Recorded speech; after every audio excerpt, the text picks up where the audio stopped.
Tom, that was creepy. It's Tour Tuesday. The Tuesday we are not touring homes, and we can't either. Oh, how things have changed. How things have changed. So let's get the elephant in the room out of the room. Just wait. I can't help but notice that now that that we're not touring, it's not raining out on Tuesdays. Right? The weather is nice. It's out. Like every Tuesday's been nice. Just pointing that out. That's a good point. So, this is our shields for our community, and we're now calling ourselves Agents of S.H.I.E.L.D. We might just be the other ones that think Might that's be the funny. only ones that think that. We're making these. We're 3D printing. What are they actually called, Tom? They're called PPE face shields. They're used in the medical community to stop nasties like viruses and stuff like that from getting through. Moist talking. Moist talking. You can sneeze on the inside, disgusting sneeze on the outside. It protects you, right? And anyway, we've been donating these to local frontline workers. So what we've got is a 3D printer. So if there is anybody out there with 3D printers, we are calling all 3D printers. Yeah. So this piece here for the bottom and this piece here for the top is being printed. And then we get elastics, and all these are like projection overheads, which I don't think we really have anymore. So these are like covers for binders and that. They're production shields. 8.5 by 11. And then elastic. And then the elastic. So if you have any of these items, the shields and the elastics, we're certainly looking for those. You can email us and we can make arrangements for drop off and pick up. Big shout out to Chris Finkel from Finkel Electric. Yeah. He's been organizing this stuff and getting people like ourselves that have a 3D printer organized to be able to get these out to the community, and then he's getting supplies out to people. And thank you, Chris. So thank you very much, Chris, because he's really the one that's been pushing this for us to do it. And it's amazing. We work for an amazing company, Royal LePage. We just had our meeting this morning, and we just put a request out to anybody who may have these in their offices or in their homes.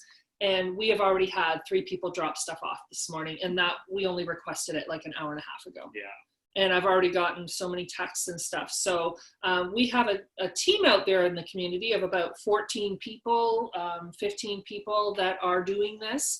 And we've had the privilege of donating some already that we've created.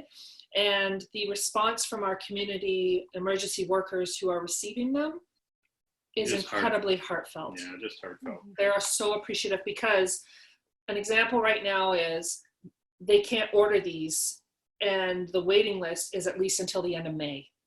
So we may be through this before they even get it. So that's the importance of being able to do something like that. So thank you. Yay! Good for you guys. Of S.H.I.E.L.D. Agents of S.H.I.E.L.D.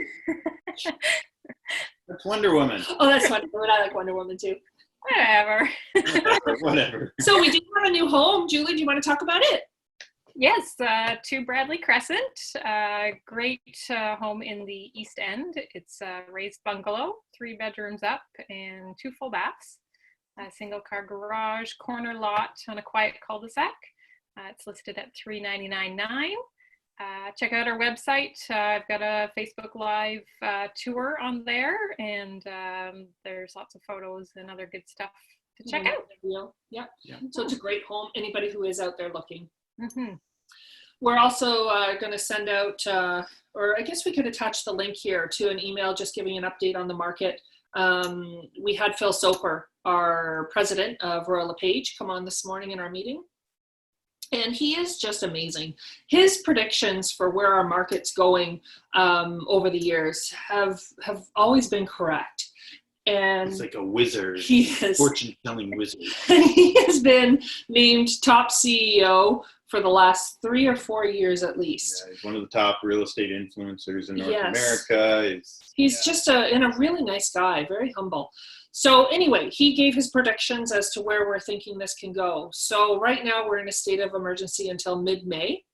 And he said, you know, if that's where it ends and we actually start to get our economy back on track at the mid-May mark, then we may only see about a 1% change in our pricing in homes.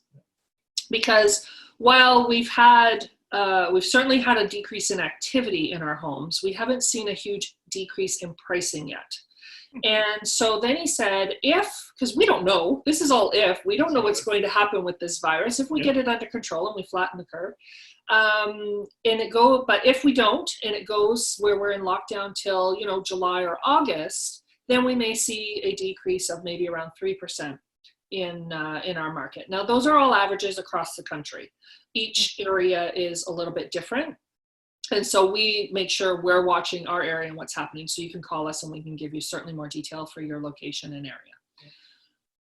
If we are out of it by mid-May, that would be really ideal. We're going to see a big influx, no matter when we come out of this, of homes coming on the market, because we have people who are waiting. Because right now we are mostly only dealing with people who have to move and have to buy.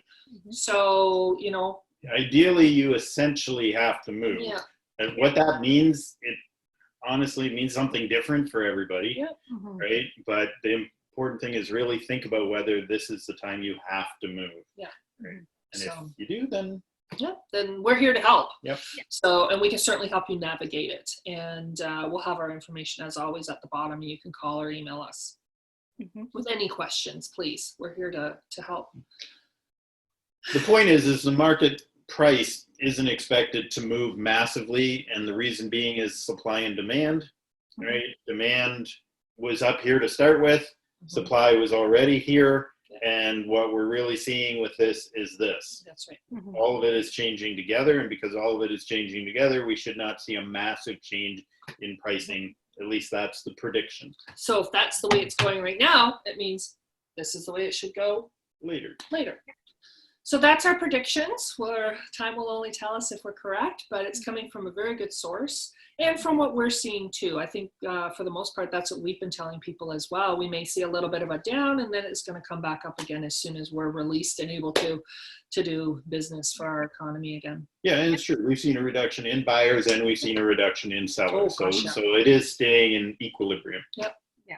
And things aren't going to go back to exactly like they were before for quite a while. It'll still be, you know, even if with reduced restrictions, it won't be, you know, I'm going to tour 5 houses, you know, in a row. It'll be look as much as you can online, all those virtual showings and everything first. So that's not going to change anytime soon. That's a good point, because that was the other prediction, is that that's how it's going to be until the end of the year. At least for 2020, the way we view homes and everything else is still going to be that social distance to make sure that we keep this disease, you know, under control. And that's our primary. What a strange world we're in. We're going to look back at these videos and we're going to look back at what we thought was going to be the roaring 20s. That was our theme for the year, right? And we're just going to shake our heads and go, look what we just survived through and went through and lived through, and stories we're going to tell. Imagine what Blake's going to be able to tell his kids when I just crap out of Julie, because he's on pandemic of 2020. Right. They'll be teaching about this in school, just like the dirty 30s. The dirty 30s. They'll be teaching about this one. So we were his teachers at home, and he's hoping he doesn't have the same teachers next year. That's true. Oh, that's awesome. Hopefully somebody a little more qualified than us. He's learning lots of good outdoor skills, measuring and fort building and survival skills. Yeah, exactly. He's ready for the zombie apocalypse. You could be building your shelter, your bomb shelter or whatever. Exactly. Yeah. Yeah. All right. Well, I think that's our update. Please call and ask us if you have any questions. If you need anything, we have a lot of numbers and places you can go for help.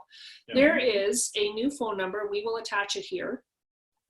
There is a group of teenagers out of Calgary that has started a toll-free number. So if there's anybody out there that has depression or is alone and feeling lonely and needs to have a connection, you can call this number. And they have a variety of things on it. They have the joke of the day. They have stories being read. They have poetry being read. It's just a fun phone number to help you feel connected and maybe help you get out of that depression that you may be in, because that is a huge thing right now with people being isolated. And so I just think it's amazing that the youth of today, this group got together, and this is what they came up with, and every little bit helps. Absolutely. Interesting, they went with a phone. Yeah. It's true. It's true, right? It's the perfect medium for it, but it is. it's just, Yeah. I would have thought Yeah. chat. One of the little things I've been doing is any little funny joke or meme or something that I find, I try and send one of those to somebody daily. If I can make somebody smile, and forget about their troubles for even just a few minutes, then every little bit helps. It does. It's funny. I made this apple thing for Tom. Yeah, Julie saw that. A friend of ours, Amy, thank you, put this thing on that she had made her son. So I thought, oh, I'm going to try that for Tom. Oh, it just nailed it.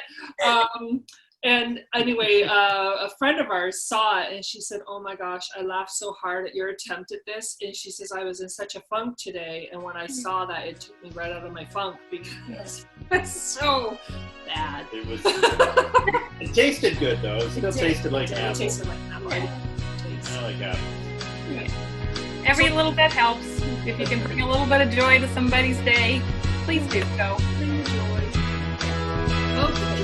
Well, I think with that, Tuesday.